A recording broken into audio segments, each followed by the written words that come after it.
Els. How are you? I'm very good. How are you? I'm fine, thank you. I've got to say I love your name because my daughter's got a very, very similar name and she does get called Els as well. Oh, cool. So I'll try not to speak to you if you're a 14-year-old girl. So is she? What was she christened? No, she's called Ella. Ah, lovely. I was Eleanor. So. Yeah. Oh, Eleanor. Right. Okay. Now we've not spoken before. For people that don't know you, and I think most people will know you, you're Bristol-based. Your style, the genre you do is country, blues, Americana roots. So it's slightly different to the other bands playing at the Webfest, who might be more sort of hard rock, alt rock sort of genre. Now, you've picked up a huge amount of awards. I don't like to ask how old you are, but I'm assuming you're not actually that old. And, you know, just to start with, UK Song of the Year at the Americana Awards 2020. Album of the Year at the UK Blues Awards 2020, Artist of the Year at the UK Blues Awards 2020, and you were nominated as the Female Vocalist of the Year in the European Blues Awards 2017 and 2018, and had 4 UK Blues nominations for 2018. I don't know where to begin with all that. How does it feel to be not only be nominated, but actually to win these awards? Does it actually mean anything to you, or is there a particular award you really want to get your hands on? Oh, I mean, obviously Grammys 2022.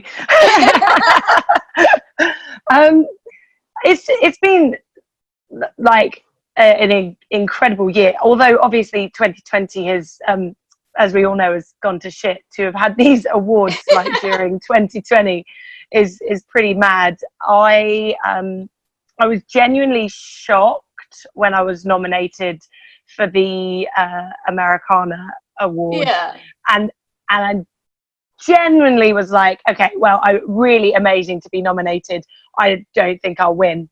And I was sat there and it was a huge awards ceremony in the Troxy in London, and I'd been asked to perform as well, and it was pretty scary and mad because you're performing in front of all of your peers as well as a whole load of industry people and all of that.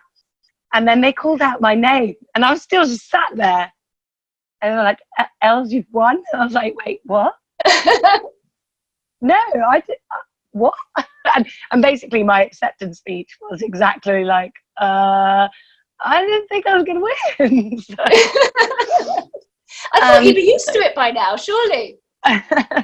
It was just like, I mean, the blues community here in the UK and in Europe have been amazing at championing me and supporting me, and it's because of them that I have a really great live fan base, and I've been able to build on that. And then in the last couple of years, the Americana community have been amazing. I've spent a lot of time in Nashville, the Americana festival over there, as well as over here in the UK. But because I'm I feel like I'm relatively a newbie to the Americana community, it just felt mad that I won the award, really.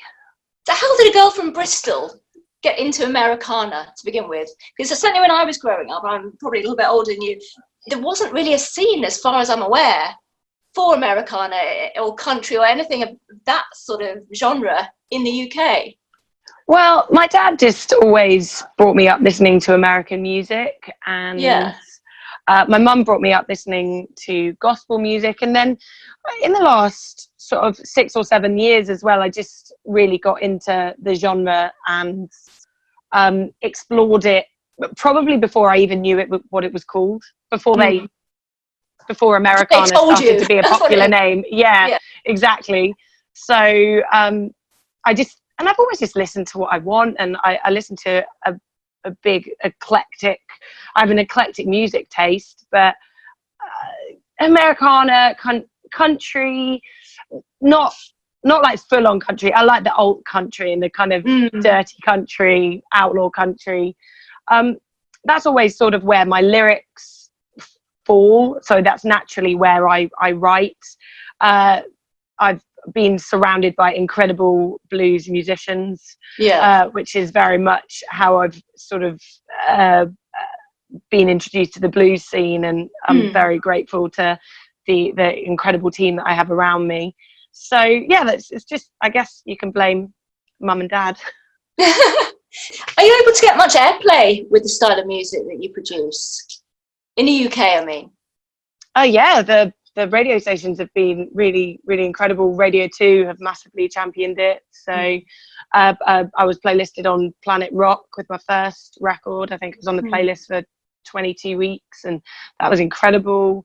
And then, yeah, Bob Harris and Keris Matthews have been amazing at sort of sharing the music as well. So, as well as loads of local BBC stations as well, and all the community stations and blues stations and country stations. They've all sort of, I've been very blessed because I say I'm genre fluid, and I cross between genres, and I don't try and be a particular genre. And the amazing thing is, I remember when Wildfire came out, and I was slightly nervous because it was a real cross-genre record. And I was wondering, I was like, will people get this? Because it does go all over the place. And I remember getting this incredible write-up in Power Play magazine. I was like, the rock guys like this. Oh, man, that's amazing. And then I got to be part of the new wave of rock and roll album with Earache Records. And I've been massively supported by the rock crowd, which is, you know, like, so great that we're doing this now. And yeah, I just feel very blessed. I think at the moment, especially in the UK, in the rock scene, a new wave of classic rock scene, there's such a crossover of different genres and lots of bands sort of melding everything together, a bit of blues, a bit of rock, southern rock, you know, everything together, and it's producing some incredible music at the moment. So yeah, it's really lovely. Everyone's embracing it. It's fantastic. So yeah, I want you to tell us about your sophomore album, Road I Call Home. I know you've had some success with this, so tell us about the album. When was it released? So it was released in March last year and recorded in April 2018. And recording it was possibly one of the hardest things I've ever done. I went over to Tennessee to make it. I've been on a huge tour of the UK and Europe. Literally drove home from Frankfurt, got 3 flights to Nashville because that was the cheapest way to do it, and then had a couple of days to sort of get my head around it and think, okay, I'm recording a record now. And we recorded the album in 10 days. I did 14 vocal tracks in 6 days, 7 days. And at the end of it, I was just like the shadow of a person. I had no voice left. Like, my tongue was completely numb. And I was like, I don't understand how this happened.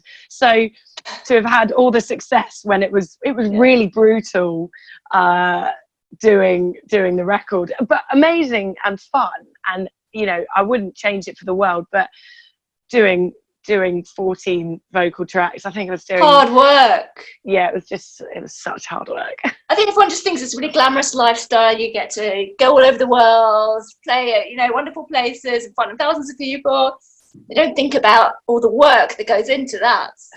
Yeah, I mean, it is fun, and it can be glamorous. Anyway. Yeah, it's the traveling. It can be pretty brutal, but you know, it was an incredible experience to record an album that quickly. But yeah, you know, I wouldn't change it. I'm really pleased with how it came out, and I think the last vocal track that I did for it was a track called Foolish Hearts. And I'm so pleased with how it came out. Like, my voice is just breaking and you can hear it, but it really fits with the kind of ballad that the song is. Okay, lastly, I want to talk about your plans for next year, because as you said, this year, not worth really talking about what's out gig-wise and festivals. Next year, I know you're playing the Keeping the Blues Alive at Sea Cruise. So tell us about that and anything else you're going to be doing in 2021. So I was meant to be playing the Joe Bonamassa cruise this year. Obviously, that's been postponed. And generally, a lot of next year is an imprint of what this year should have been. Yes. So today I was meant to be playing Chagstock in Devon, and that is that's happening next year. There's quite a few blues festivals that I'm playing in the UK. I'll be touring again next autumn. Okay. It's still, I'm not going to lie, it's very uncertain at the moment. So obviously we're booking loads of festivals for next year, and there's quite a lot that haven't been announced yet that I've been booked on for, which is really, really great. There was a lot of festivals this year that weren't announced. You know, people didn't even know you were playing that then got cancelled. Yeah. But yeah, I'm going to push everything. I think festival season and then autumn next year. I've got a couple of shows in spring, but I won't be doing a big tour then. Okay. Well, it's been lovely talking to you. Wish you all the best for Thanks. next year. It sounds like you've got a huge amount booked and planned. Oh yeah, so and a third record as well. Oh yeah, forgot about that. Third album. That's on the cards. Do you have a name for it yet? No, not yet. No, don't think so. I've written 40 songs for it, so I've just got to whittle them down. Wow. Well, that will keep you busy. It'll keep me busy, yeah. If the travelling doesn't, then that will. Lovely speaking to you. Take care and wish you all the best. I look forward to seeing your set at the Webfest3. Thank you so much, and see you on the road somewhere. Bye. This is rock and roll, ready out to my